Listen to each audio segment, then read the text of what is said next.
Hello everyone, welcome back to my top 10 7-day roguelikes of 2015. This one is my number 4. It's called Heart of Morning, and it's the closest thing I've seen to a traditional roguelike in this year's challenge.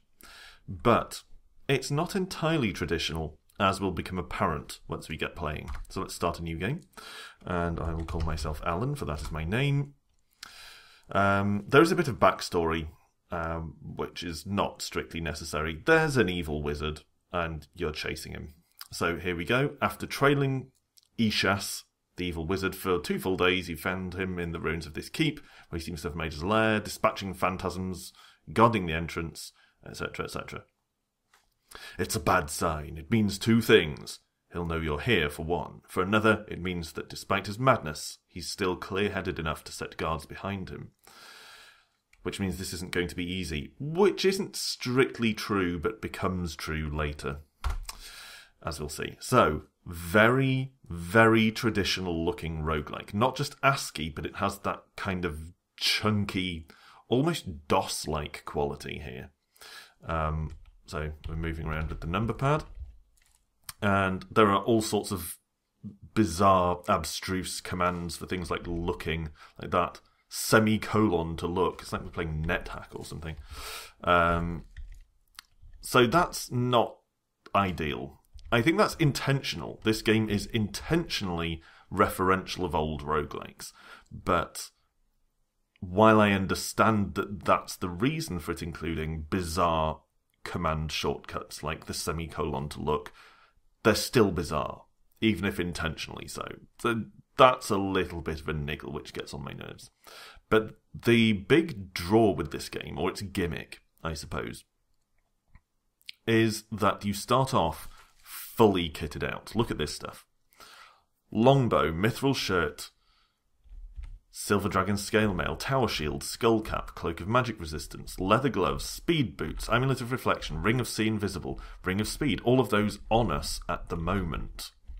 And we're currently wielding a bow. So I don't know why it always starts you off using a bow, because you very quickly get into melee combat. So I'm going to equip the longsword straight away. But, yeah, we have some backup stuff, backup weapons. We've also got backup armour. +2 t-shirt, obviously, isn't up to much, but bronze plate, cloak, shoes, greaves, another pair of speed boots, amulet of poison resistance. This is all the stuff we're carrying around with us, which we haven't actually got equipped at the moment. And I think you start off with more or less randomised stuff. Like, the last time I played, I had a warhammer rather than a longsword, and I was wearing a ring of stone skin rather than ring of see invisible, which I think I'd actually prefer. So let's get rid of ring of see invisible, unequip that, and then instead equip the, where is it, ring of stone skin. I don't know why it closes the inventory every time you equip something. That's slightly irritating. And then we've got these various potions and things as well. So you start off fully kitted out. And for a while, it seems like you're just absolutely ripping through everything, as though there's just nothing that can oppose you at all. And in a way, that is kind of correct. But here we see the first example of what the game is really doing. Read that message log. Your tower shield seems less effective. Which is probably why we start off with several bows and only 1 melee weapon. Because bows become vitally important. You see, the thing is, we're very powerful. We're very well equipped. We have loads of stuff. We have backup armour and backup weapons for the most part. Loads and loads of stuff.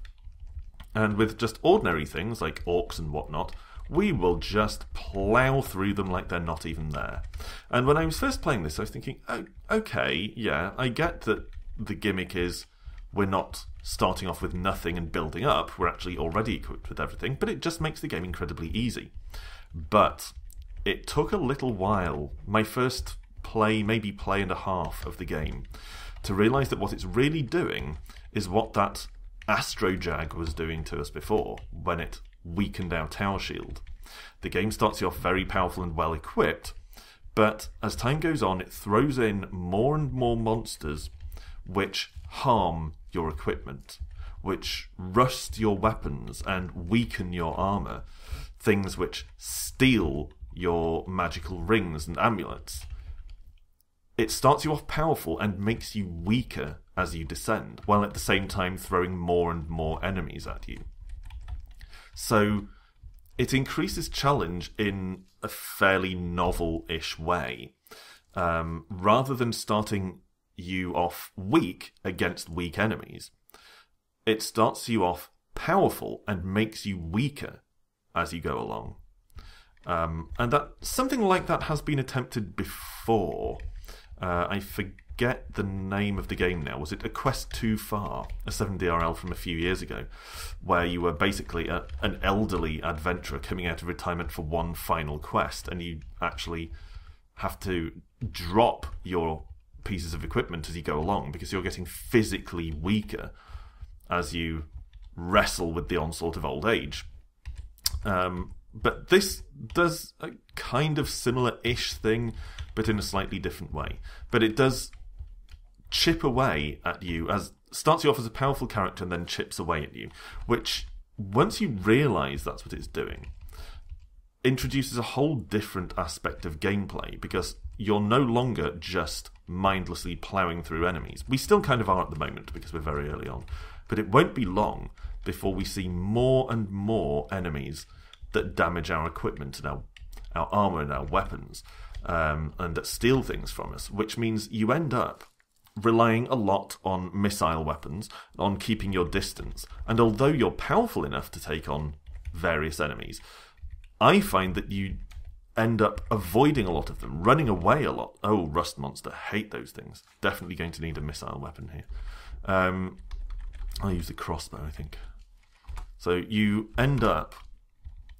I think we're a bit faster than the Rust Monster, if we can stay away from it. They can absolutely ruin your gear. So yeah, even when you're strong enough to take on these enemies without too much difficulty, you end up running away from... Oh, Tower Shield rusts! God damn it.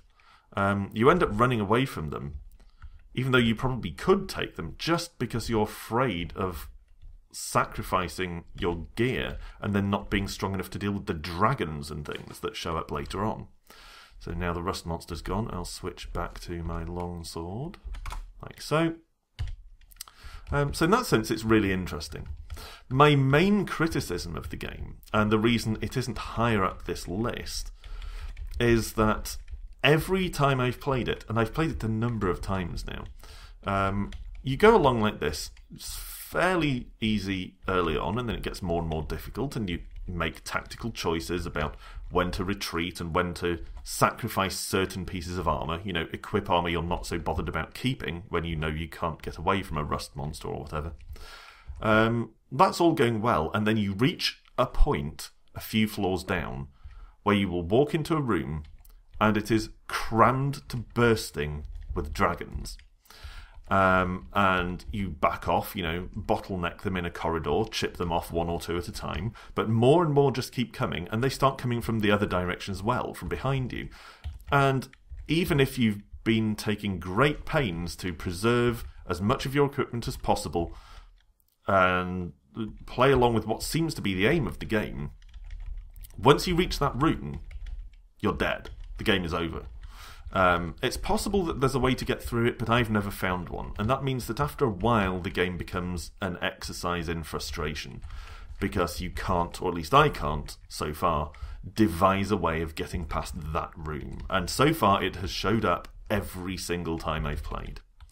So that's my main criticism, the fact that however hard you try and however painstakingly you look after all your gear, eventually you're going to be killed by this room full of dragons. Anyway, regardless.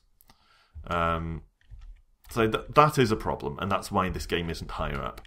If it wasn't for that, it would be significantly higher on the list, because this combines traditional roguelike aspects with a neat little reversal that still works in a roguelike way.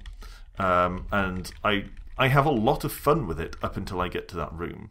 So although it is in some ways the most traditional, it's a neat little twist on the traditional, which is the sort of thing that I often like to see and enjoy from 7-Day Roguelikes. So this is Heart of Morning. It's my number 4 pick. Would be higher, but it does have one really noticeable flaw. If you know how to get past that room, feel free to let me know, because I'm starting to run out of patience with trying to do it, but then I'm not a great roguelike player. So anyway, my number 4, Heart of Morning. As always, I'll put a link in the description box below if you want to check it out for yourself. Thanks for watching, and rejoin me next time as we check out my number 3. We'll be getting into the top 3 of my 7DRL picks from this year. So until next time, bye for now.